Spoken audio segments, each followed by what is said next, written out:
te souviens du deuxième thème, Claude? C'était comment s'articule la religion, une fois qu'on a cette définition de la famille, comment s'articule la religion là-dedans? Alors, on est face à une situation extrêmement particulière. Alors, tout de suite, mettons-nous d'accord. Hein, personnellement, je suis libre penseur et je pense que toutes les religions sont néfastes. Et la plupart du temps, les visions de la famille de toutes les religions sont néfastes. Donc, qu'elles soient juives, musulmanes ou chrétiennes. Ceci dit, dans nos sociétés occidentales, ce qui marque la structuration de nos sociétés, c'est pas les religions bouddhistes ou musulmanes, c'est essentiellement les religions chrétiennes. Et notamment, la plus centralisée de tous, la religion catholique romaine. C'est elle qui va mettre en place, au cours d'un certain nombre de siècles, toute une théorisation, et même allant au-delà, pour des raisons que je vais expliquer, au-delà de ce qui pouvait être dans l'Évangile, parce que dans les Évangiles ou même dans l'Ancien Testament, parce que en fait, il y a extrêmement peu de choses sur la famille dans l'Ancien et le Nouveau Testament. Extrêmement peu de choses. On a 4 choses dans l'Ancien Testament. Premièrement, et on les trouve toutes dans la Genèse. Il n'est pas bon que l'homme soit seul. Donc Dieu a voulu que l'espèce humaine soit bisexuée et que s'opère l'union des deux sexes. Mais ces deux sexes sont inégaux. Alors, on cite la Bible, il faut que je lui fasse une aide qui lui ressemble. Donc l'homme a précédé, il conserve la préséance, lui-même est à l'image de Dieu, mais la femme est à l'image de l'homme. Donc seulement un reflet de Dieu. Et en plus, elle a été tirée d'une côte de l'homme, donc elle a été tirée de quelque chose posé en position latérale, donc forcément une position subalterne. Même si le mot côte est un symbole, c'est quand même un symbole qui a un sens, il est latéral, il n'est pas face. Troisièmement, toujours dans la Genèse, l'homme quittera son père et sa mère et s'attachera à sa femme, et ils deviendront ou redeviendront une seule chair. Et quatrièmement, la femme demeure cependant fragile. L'homme fut perdu par elle, au paradis terrestre. La femme a subi donc 2 châtiments, domination de l'homme et douleur de l'enfantement. Et dans le Nouveau Testament, on a juste 2 réponses du Christ face à des questions qui lui sont posées par des pharisiens qui veulent le piéger, qui lui posent la question, parce qu'à l'époque, la répudiation des femmes était chose habituelle, pas forcément courante, mais en tous les cas était habituelle. Donc, l'homme peut-il répudier sa femme? Pose comme question les pharisiens pour savoir s'il va s'exprimer contre la loi d'Israël. Et dans Matthieu 19,6, le Christ répond « Ce que Dieu a uni, l'homme ne peut le séparer. » Et le Christ ajoute « Sauf en un cas, et je ne parle pas de la fornication de la femme. » Le mot fornication, c'est lorsque l'on a des rapports sexuels qui sont dans un autre but que celui d'avoir des enfants. Si, ça existe.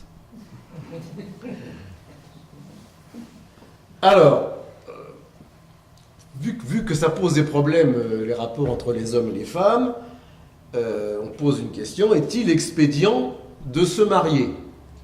Il y a le paradis terrestre, il y a le paradis à gagner, et donc est-ce qu'il n'y a pas intérêt à s'abstenir de tout ce qui va nous détourner, divertirer, à nous divertir du chemin qui va nous mener au paradis? Est-ce qu'on n'a pas intérêt à ne pas se marier et à rester chaste et pur? Et le Christ répond une formule qui continue à faire réfléchir les exégètes encore aujourd'hui. Je cite, « Il y a des eunuques qui se sont rendus tels en vue du royaume des cieux. Fin de citation. J'espère que quelqu'un ce soir apportera une réponse à cette énigme christique. Alors, on a après le véritable propagateur, grand communicant alors on ne sait pas si le Christ a existé, personnellement je pense qu'il n'a pas existé. Les écrits que l'on a sont, y compris les évangiles, sont très postérieurs à l'existence, à l'époque dont il est question. C'est notamment au concile de Nicée qu'on a, entre autres, choisi quels étaient les évangiles qu'on allait pouvoir... c'est presque 3 siècles après la mort présumée, la vie présumée du Christ. Mais en tous les cas, quelqu'un dont on a des éléments historiques, c'est Paul de Tarse, qui, lui, va être le véritable propagandiste de l'Église chrétienne qui se développe. Et il va donc...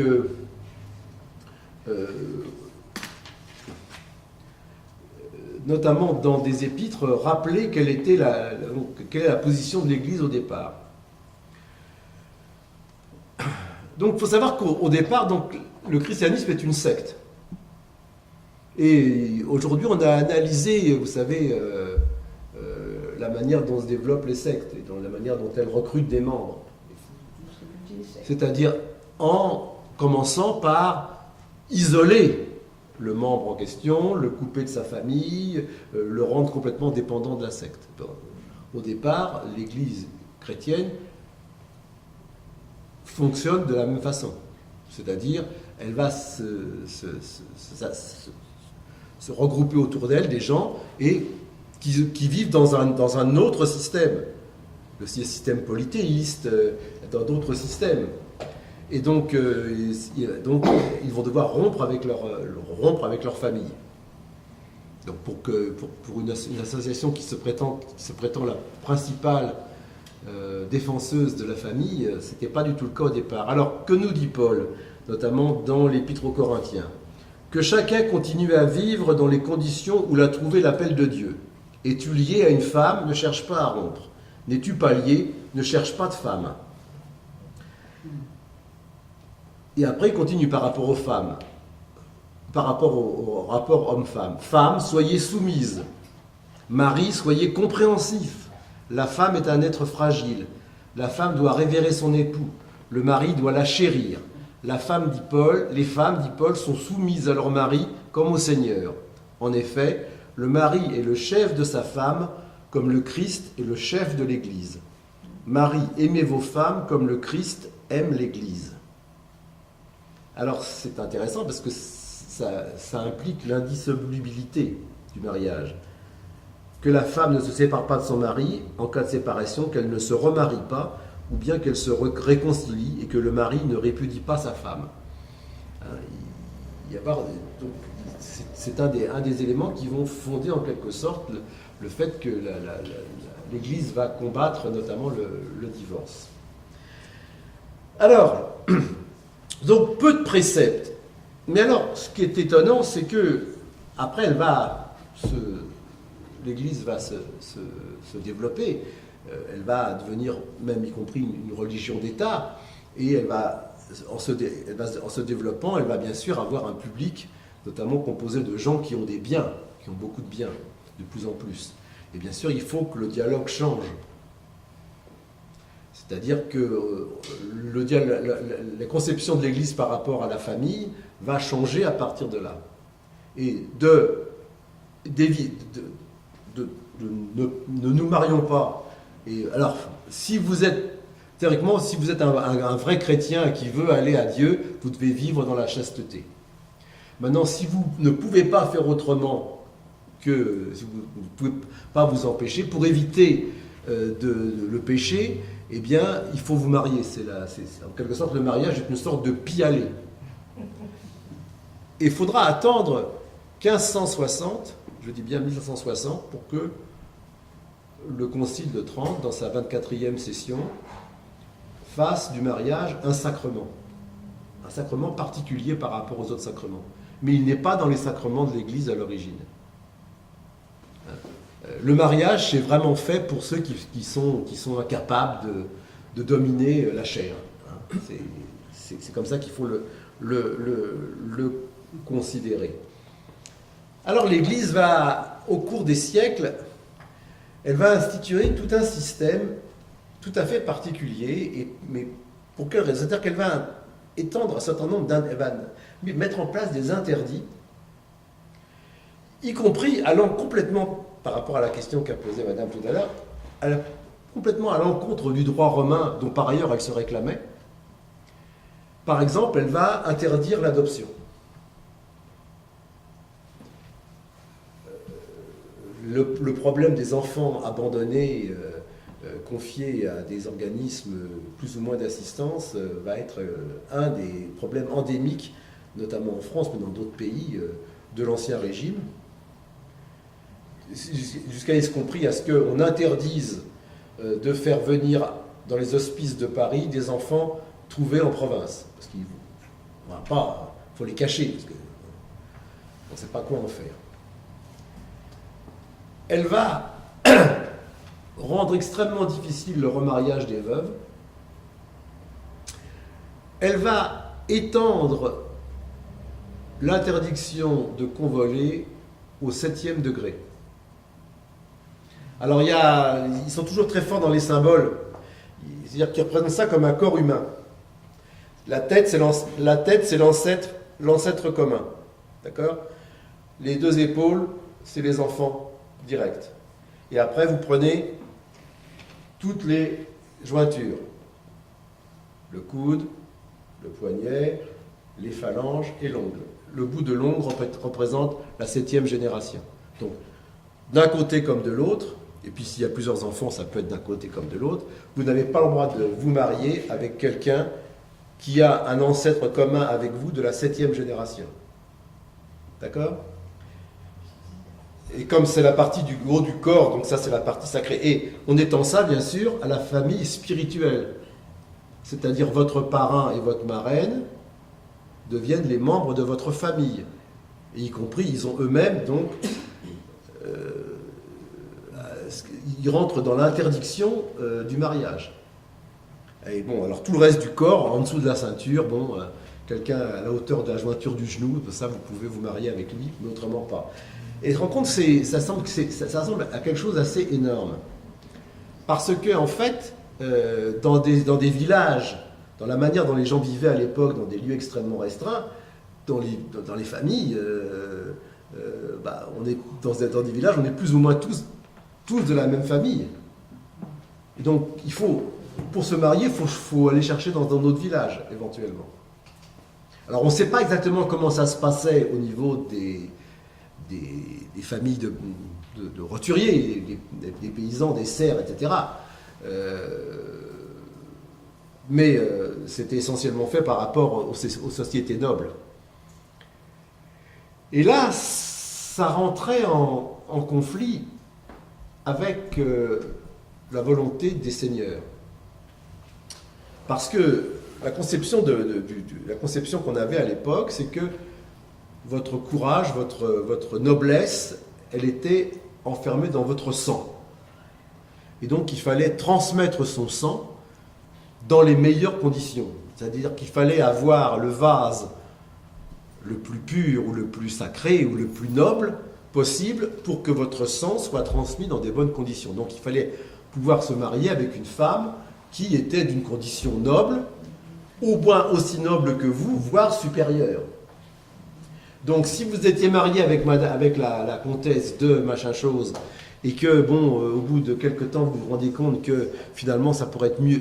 D'abord, elle vous donne pas d'enfant, hein, et puis deux, ce serait avec la marquise de machin, elle était un peu plus haute, et ce serait intéressant plutôt de se remarier avec elle. Donc ça rentrait en conflit. Là, l'Église rentre directement en conflit avec les seigneurs. Et elle rentre dans un conflit d'autant plus important parce que, voilà, quelqu'un dont je vous conseille la lecture, c'est Jacques Boudy, qui est un anthropologue, un historien et un érudit énorme, un comparatiste de ce qui connaît les rapports dans les sociétés, surtout tout autour de la Méditerranée, même en Chine, etc. Et qui, pour lui, il y va carrément. Si l'Église impose cela, c'est pour pouvoir détourner vers elle les héritages. Pas de interdiction. Si vous n'avez pas réussi à avoir des enfants, vous n'avez pas le droit d'en adopter. Le mariage est rendu presque impossible. Et lorsque vous vous mariez, c'est donc forcément avec des gens qui ne pourront avoir aucun droit sur les biens que vous allez pouvoir amasser, puisqu'ils vont être une telle génération tellement lointaine qu'ils ne pourront pas venir réclamer. Et bien sûr, il y a la pression de la mort.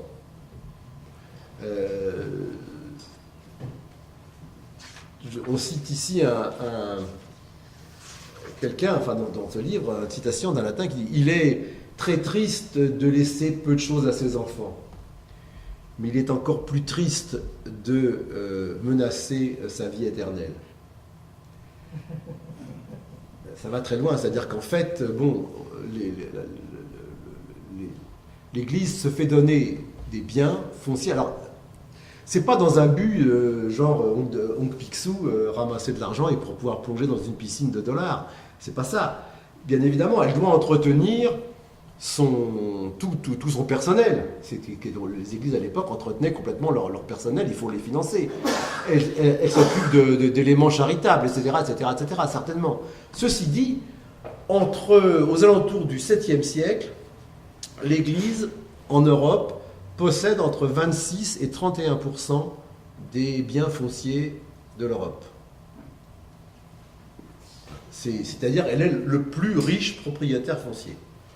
Et une des manifestations de la montée du féodalisme, ça va être de commencer par aller piller les biens de l'Église pour se les réapproprier. Donc il y a une qui fait que jusqu'au XIIe siècle, on est dans une situation de conflit permanent parce que les civils, en quelque sorte, les laïcs, ITREM-ACS, pas les partisans de la laïcité, ceux qui ne sont pas clairs, ils voient d'un très mauvais œil le fait que les biens, que des enfants de famille soient déshérités par leurs parents, que des biens soient donnés à des monastères, à des paroisses, etc., etc.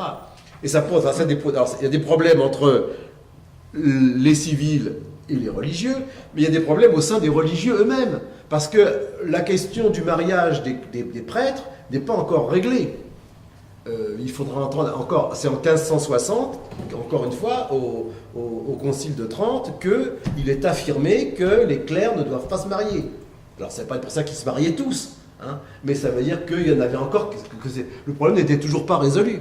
Et donc, un clerc qui se marie et qui a fait des enfants, eh ben, les biens qu'il a pu détourner d'un vieillard mourant, ou même d'une femme, parce que c'est quelque chose qui est très étonnant, c'est que l'Église se bat pour que la femme puisse hériter. Que la femme devienne quelqu'un qui soit capable d'hériter. On va dire, alors donc c'est bien pour l'émancipation de la femme. Non, c'est un moyen pour elle de pouvoir, parce que si la femme reste la dernière survivante, on sait les rapports qu'il y a eu pendant des années, y compris, c'était une des raisons pour laquelle nos anciens, qui étaient pourtant, qui se réclamaient de la gauche de l'époque, je parle en France, n'étaient pas favorables au suffrage des femmes. C'est De Gaulle qui l'a amené en 1945. Bon, je ne dis pas que c'est un truc progressiste, ça veut dire de ne pas être favorable au vote des femmes, mais c'est parce que, pourquoi les anciens disaient ça, c'est parce que les femmes, elles étaient sous la coupe du curé. Et donc, leur donner, c'était peut-être un fantasme aussi, mais leur donner le droit de vote, c'était finalement permettre à l'Église de manipuler les consciences. Donc tous ces éléments-là, il y a querelle. Donc il y a querelle y compris parce que le curé le curé qui a hérité des biens, il va le donner à son fils en héritage. Et donc l'Église va perdre. Donc, jusqu'au XIIe siècle, ça va être des problèmes permanents pour essayer de reconstituer le patrimoine qui a été perdu, continuer à essayer et l'État qui commence à se constituer va commencer à mettre en place des lois pour empêcher l'Église de venir sans arrêt comme le vautour, piller les biens des familles au moment de la mort, de peur de ne pas pouvoir accéder à l'au-delà. Donc on est dans des situations très, très, très importantes.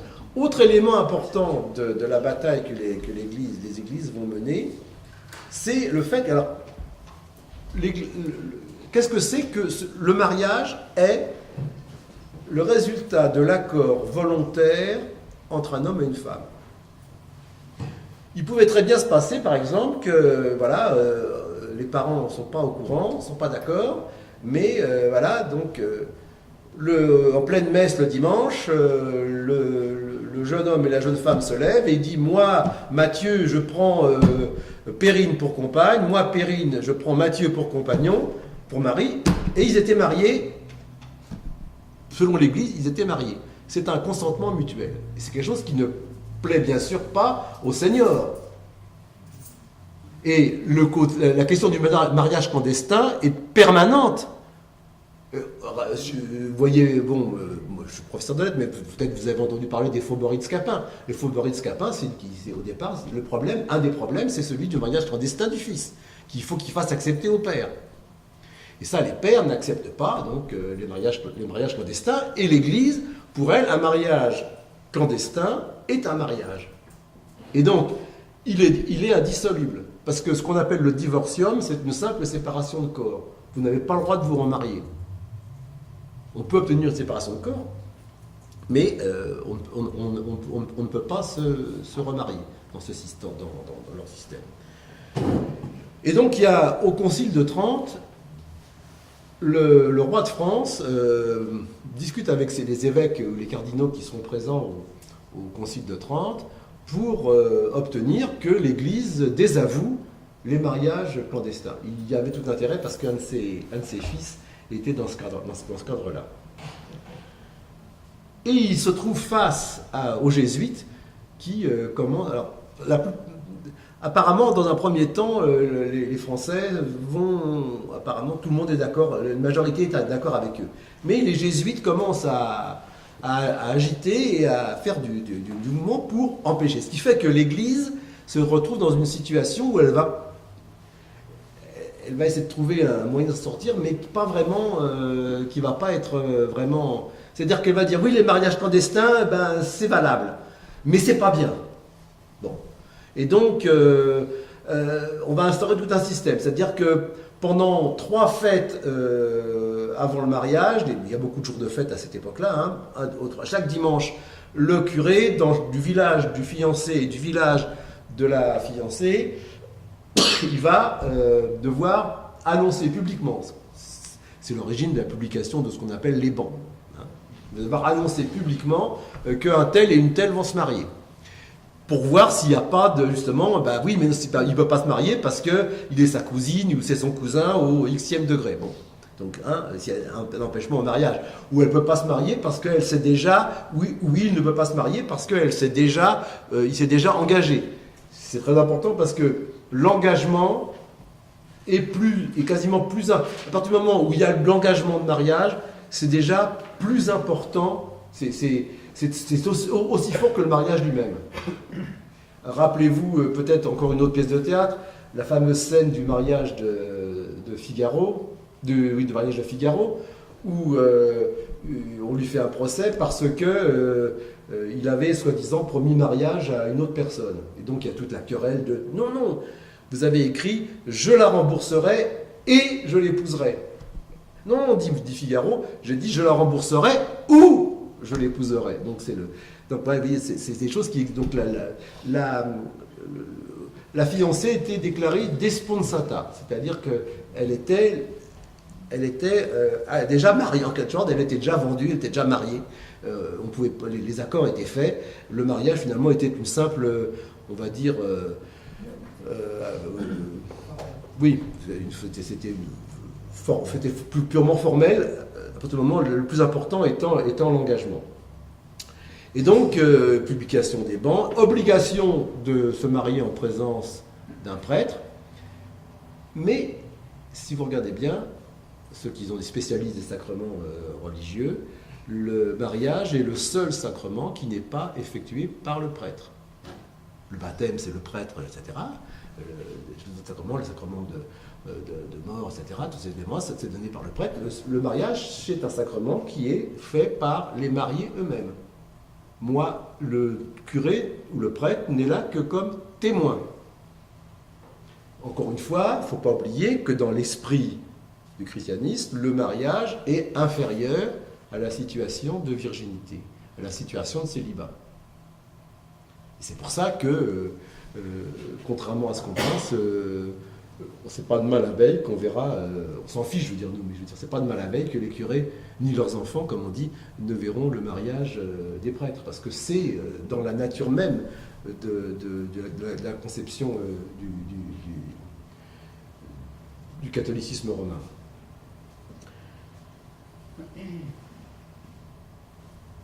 Autre élément, j'ai encore un peu de temps ou Ça fait 35 minutes. Ah bah écoute, théoriquement t'es censé m'arrêter au bout d'un quart d'heure. Oui. Bon. C'est parce que tu avais pris seulement que 7 minutes pour la première Première partie, c'était un peu plus court. Bon, mais peut-être on peut faire une série de questions. Je vais recevoir des questions. Si c'est... Absolument. Les femmes, à l'époque, là, elles ont accepté ça facilement, qu'elles soient soumises à l'homme. Il n'y a pas eu de révolte ou elles ne se sont jamais insurgées contre ça. En général, l'histoire, elle est écrite par les vainqueurs. Hein, et rarement par les vaincus. Ce qu'il faut quand même savoir, c'est que la parole de l'homme suffisait pour dire que sa femme le trompait. Même si il entretenait une concubine à la maison, la parole de la femme était quand une femme disait que son mari la trompait ou ceci, cela, eh bien pour vérifier, on demandait à l'homme si c'était vrai. Parce que la femme est considérée comme une mineure. Elle est vraiment considérée comme... Et c'est y compris dans le code... Et sous l'Ancien Régime, le mari avait... la femme était au même niveau que les enfants, hein, au niveau du droit. Au même niveau. Et encore même, on voit sous le principe du code Napoléon, le seul moment où la femme peut obtenir le droit, c'est lorsque le mari entretient une concubine à la maison. Tout le reste du temps, il peut avoir autant de maîtresses qu'il veut à l'extérieur, pas de problème. Par contre, si la femme a un rapport adultérin, que ce soit au domicile ou à l'extérieur du domicile, elle est fautive, pas le mari. Hein. Donc, il est possible qu'il y ait eu des révoltes qui soient faites, mais on n'en a aucune trace, puisque l'histoire, encore une fois, est en général écrite par les vainqueurs. Et c'est une situation aussi qui était certainement comprise et acceptée, qu'elle le veuille ou non, par la société, parce que c'était comme ça que la société était conçue. Et si on voit ici les premiers mouvements si on voit les premiers mouvements de défense, enfin, des femmes ou de féministes, eh bien, parmi les critiques, il y avait aussi des femmes qui critiquaient les femmes, qui pensaient qu'il fallait qu'on ait un peu... C'était pas seulement que les hommes qui les critiquaient, c'était aussi les femmes, parce que c'était l'état d'esprit. C'est une conception. S'il vous plaît, deux questions reliées. Une femme qui trompe son mari avec une autre femme, est-ce qu'elle trompe véritablement son mari? Et deuxièmement, si une femme trompe son mari avec un homme, il y a bien sûr un homme qui est coupable, qui est l'amant. Alors, est-ce que l'Église condamne De toute façon, ces deux pratiques? L'homosexualité, c'est la peine de mort. À cette époque-là.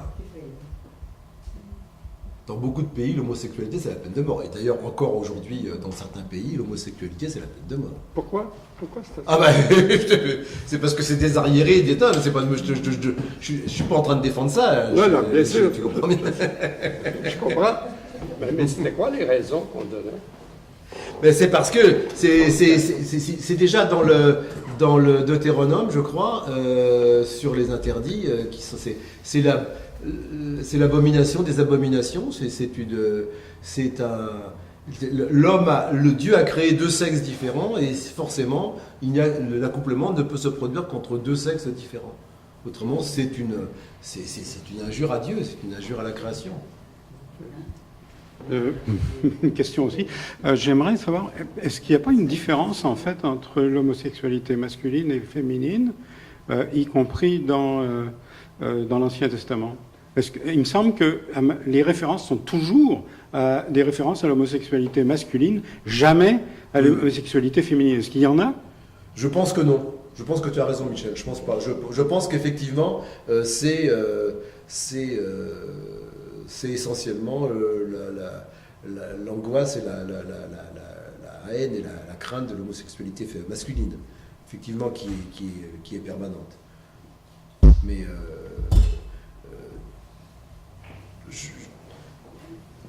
je pense que, y compris de ce point de vue-là, l'Église ne permettrait pas, elle pourrait éventuellement à cette époque-là invalider le mariage, mais encore faut-il prouver que l'homme refuse d'avoir des... Il suffit que l'homme dise, si la femme... parce que, bon, il y a l'accord, et deux, il faut qu'il y ait comment dirais-je, la consommation. Hein. Une femme dit, mon mari, depuis qu'on s'est marié, qu'on a été marié, il ne m'a jamais touché, etc. Si le mari dit si, je l'ai touché, c'est le mari qu'on croit. Le fait que les femmes sont considérées comme des mineurs au départ, c'est-à-dire, comme vous l'avez dit, comme des enfants, en fait, n'est-ce pas justement la raison du désintérêt vis-à-vis de l'homosexualité féminine? Elle n'a pas de conséquences, ça n'a pas d'importance? Je pense que oui, puisque, y compris, le problème, c'est que la semence de mâle, dans le cadre du rapport homosexuel, n'est pas utilisée pour procréer. Donc elle est autant condamnée que l'onanisme, ou même y compris le coït interrompu. Et c'est vrai que la femme, considérant comme étant simplement un réceptacle, à cette époque-là, le vase sacré, etc., et n'ayant qu'une part passive, soi-disant, dans la procréation, l'homosexualité féminine, effectivement, est considérée comme étant relativement peu d'importance, quoi. Même si elle n'est pas recommandée. Merci. D'autres questions? J'ai peut-être un début de réponse sur ce que vous avez dit au début, quelque chose qui m'a fait potiquer, mais disons, quand vous parliez au début du deuxième segment de la citation de Jésus qui répond aux pharisiens qu'il y a des gens qui se sont rendus eunuques en prévision du royaume des cieux, corrigez-moi si je me trompe, mais il me semble que dans la plupart des descriptions du paradis qu'on lit dans les évangiles ou qui sont répandues dans la religion catholique romaine, la vision du paradis, c'est une vision qui n'a pas de couple, il n'y a pas de sexe, il n'y a pas il y a l'image avec des anges et de la harpe, et on est juste là pour chanter les louanges de Dieu. C'est à peu près l'image qu'on en donne. Donc, si on se rend eunuque à partir de cette description-là, évidemment, le sexe et la chair et tout ça, ça ne nous sert absolument à rien une fois rendu dans le pseudo-paradis, là. Oui, parmi les pères de l'Église, je ne sais plus si c'est Grégoire ou un autre, qui disent que au moment où il y aura la résurrection des corps, il n'y aura plus de question de sexe, il n'y aura pas de problème, il n'y aura plus de question de sexualité, quoi. Ça va être là. Oui, c'est pas... Certainement, oui. Parfois, c'est toujours difficile de trouver de la cohérence là où il n'y a que de l'aberration, mais bon, ceci dit...